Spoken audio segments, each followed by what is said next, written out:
पहले तो अच्छा, कितने लोग ऐसे हैं जो ये चाहते हैं सर आज से मैं इंग्लिश बोलने की शुरुआत करना चाहता हूं? देखो, आप सभी को आज 15 दिन हो गए 15 डेज सभी को। 15 डेज प्लस में अगर आज आपको हो गया है, मतलब अब आपको इंग्लिश बोलने की शुरुआत करनी है, वो भी किसकी मदद से? क्वेश्चंस की मदद से।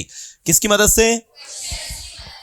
अगर आपको किसी भी क्वेश्चन का आंसर करते आ जाए, अगर आपकी कमांड बहुत अच्छी है किसके ऊपर? हाउ टू आस्क क्वेश्चंस पर। किस पर? अगर आपको पता है कि प्रश्न कैसे पूछते हैं, और दूसरा आपको पता है कि प्रश्न को आंसर कैसे किया जाता है, you can communicate with anyone, because for the communication, for the basic conversation we need two things, questions and answers.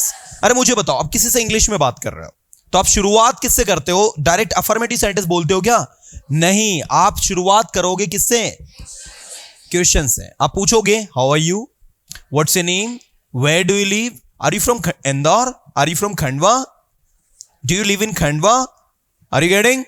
तो आप क्वेश्चंस पूछते नहीं पूछते हो, मतलब आपका कॉन्वर्सेशन, आपकी बातचीत किस पर एग्जिस्ट करती है? क्वेश्चंस पर। और उसके साथ अगर आपको उसका आंसर करते आ गया तो फिर क्या पूछते हो? आप किसी से भी बातचीत कर लोगे। अब क्वेश्चंस में जो सबसे बड़ी डिफिकल्टीज स्टूडेंट्स को देखने में आई है, वो आई है हेल्पिंग वर्ब की। किसकी? अच्छा, ये तो सबको हमको पता है, आज 15 डेज में हमने नोटिस कर ही लिया सबने कि हम लोगों की जैसे ही हेल्पिंग वर्ब चेंज होती है, सेंटेंस का मीनिंग बदल जाता है। जैसे एक सेंटेंस अगर मैं आपसे पूछूं, डू यू स्पीक इंग्लिश, क्या मतलब होता है इसका? क्या तुम इंग्लिश बोलते हो? अगर मैं इस डू की जगह यहां पर मैंने डिड लगा दिया, क्या तुमने इंग्लिश बोली? अगर मैं इसकी जगह विल लगा दूंगा,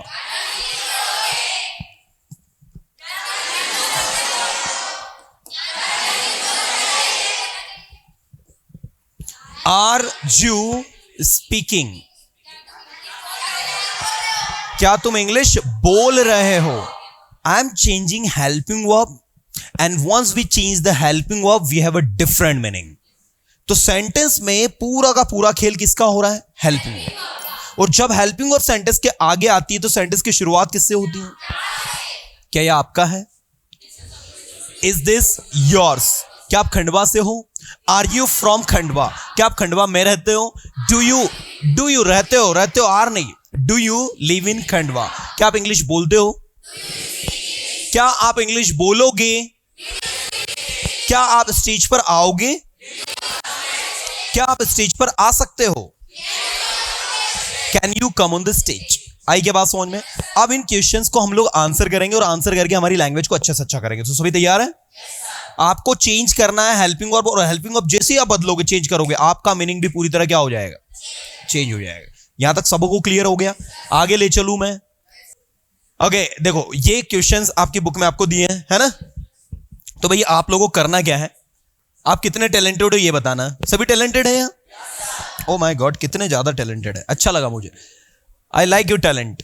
ओके, अब आपको ये जो क्वेश्चंस दिए हैं, सबसे पहले तो यहां तक सारे क्वेश्चंस को हम लोग तीनों उसमें चेंज करेंगे। मैं बोलूंगा हिंदी में, मैं बोलूंगा इंग्लिश में, and you have to change it into Hindi. You got it? पहले हेल्पिंग वर्ब के यूज को समझते हैं, हम थोड़ा यूज टू होते हैं हेल्पिंग वर्ब के साथ में।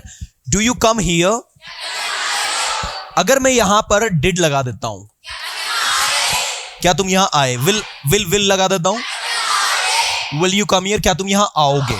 ऐसे आगे ले चलते हैं। डज ही मीट यू, क्या वह तुमसे मिलता है? Did he meet you, will he meet you, excellent.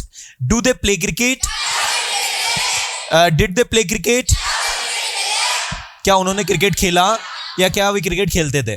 Will they play cricket, क्या वे क्रिकेट खेलेंगे? Next, does Ram teach English, पढ़ाता है। Did Ram teach English, okay. Will Ram teach English, can Ram teach English,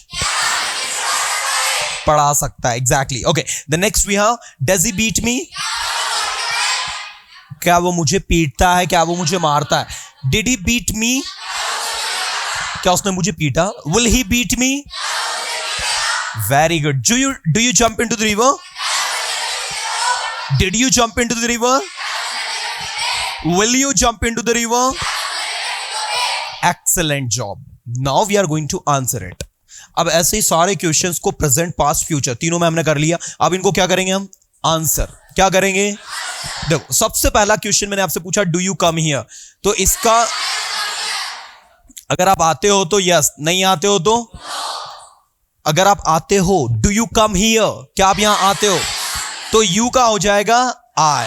yes I, yes I come here, ये इसका answer होगा। और नहीं आते हो, आपके पास समय नहीं है, प्रॉब्लम है, नो आई,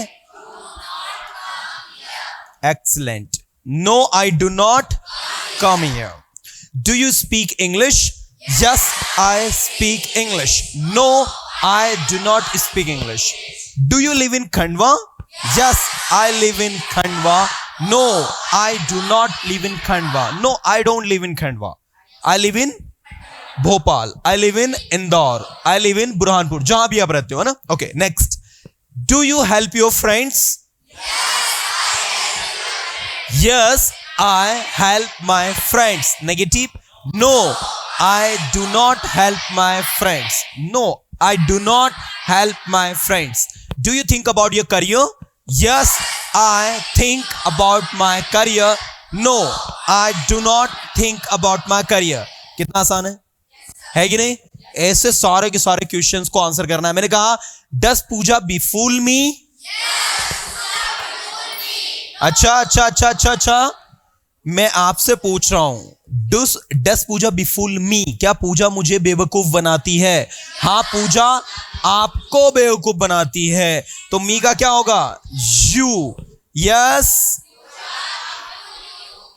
अच्छा एक मिनट, बिफुल में क्या लगेगा? क्योंकि यहां क्या लिखा है? Yes, Pooja befools you. कुछ आया समझ में? अरे आया नहीं आया? Does Pooja befool me? Yes, Pooja befools you. No. Pooja is a good girl. She does not befool you.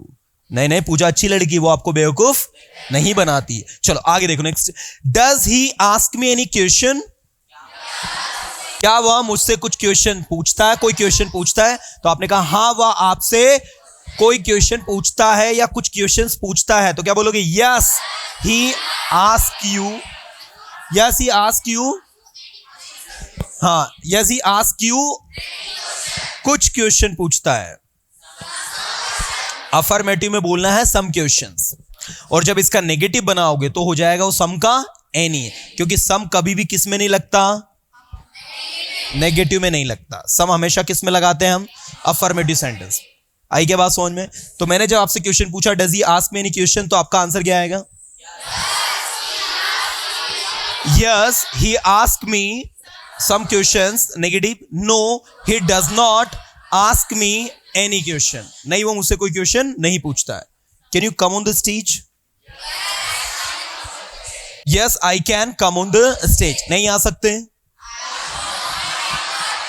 No, I cannot come on the stage. Will you come on the stage tomorrow? क्या कल आप stage पर आओगे? Will you come on the stage tomorrow? Yes, I will come on the stage tomorrow. No, I will not come on the stage tomorrow. Got it? आई के बाद समझ में? किसी भी क्वेश्चंस को सुनो और सुनने के बाद उसको क्या करो? आंसर। अगर आपको आंसर करते आ गया, और यस नो दोनों में, पहले तो उसको प्रैक्टिस करो। लेकिन याद रखना, जब किसी से कम्युनिकेट करो, कोई आपसे पूछे are you from Indore? Yes, I am from Indore. No, I am not from Indore. ऐसा नहीं करना है। वहां पर अगर हो सच में इंदौर से, तो बोलना yes I am from Indore, और नहीं तो no I am not from Indore. You got it? हम आपको दोनों में आंसर करना सिखा रहे हैं, यस और नो दोनों में। लेकिन आपको ये इस बात का ध्यान देना है कि आप जब बातचीत करो किसी से, तो जो है वही बोलना है। तो आज मैं एक आपको थोड़ा सा वर्क दे रहा हूं, जो मैं कल चेक करूंगा, है ना? आप सबसे पहले तो दो काम करो। आपको डूडस के करीब 15 क्वेश्चंस, डिड के करीब 15 क्वेश्चंस, इसके बाद में आपको विल के करीब 15 क्वेश्चंस और इज एम आर के करीब 15 क्वेश्चंस। कितने क्वेश्चंस हो गए? 15 60 क्वेश्चंस। कितने क्वेश्चंस? हाँ जी। तो ये आप लोगों को 60 क्वेश्चंस के क्या करना है?